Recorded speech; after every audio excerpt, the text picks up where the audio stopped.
থেকে জীবনে সফল হতে পারবেন, লিখিত গ্যারান্টেড।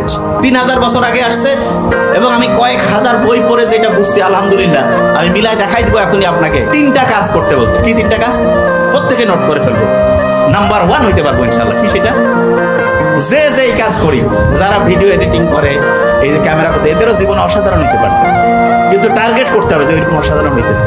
যিনি টিচার, উনি চাইলে সারা দুনিয়ার সেরা টিচার হইতে পারে। যিনি ডক্টর, উনি চাইলে সারা দুনিয়ার সেরা ডক্টর হইতে পারে। সারা পৃথিবীর ব্রেইন আল্লাহ বানিয়েছে, যে সততার সাথে সাইন্টিফিক হইতে চলবে, সারা দুনিয়ার মধ্যে সবচেয়ে সেরা হইতে পারে।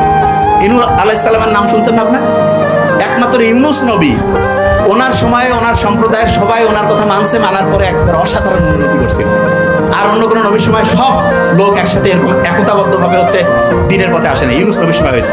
আমাদের এখন মানে জাস্ট ইউনূস নবীর নামটার সাথে মিলছে না। ইউনূস, এই যে আমাদের ডক্টর মোহাম্মদ ইউনূস স্যার, পড়া মনে রাখার একটা টেকনিক, মানে একটার সাথে একটা ম্যাচিং করবেন। যেমন ধরেন যে মানারা, মা আমার জীবনের সবচেয়ে দরকার। কিছু জিনিস না, রাতে দেরি করে ঘুমাবো না, অন্যের সমালোচনা করবো না, খারাপ কিছু দেখবো না, খারাপ কিছু বলবো না, খারাপ কিছু শুনবো না, অন্যের ক্ষতি করবো না, না দিয়া রাতে আমি আগের দিন আগামীকাল কি করবো সেটা আগের দিন রুটিন করবো।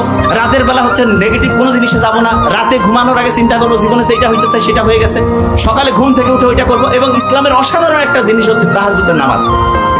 ইসলাম বিজয়ের আগে একটা বছর সাহাবী থেকে শুরু করে অন্য যারা ছিল রেগুলার তাহাজ্জুদ করতো। আপনি জীবনে অসাধারণ হইতে চান, একেবারে নাম্বার 1, একটা বছর আপনি যদি রেগুলার তাহাজ্জুদ করেন, আর ওই সময় যদি আল্লাহর সাথে ওই জিনিসটা নিয়ে কানেকশন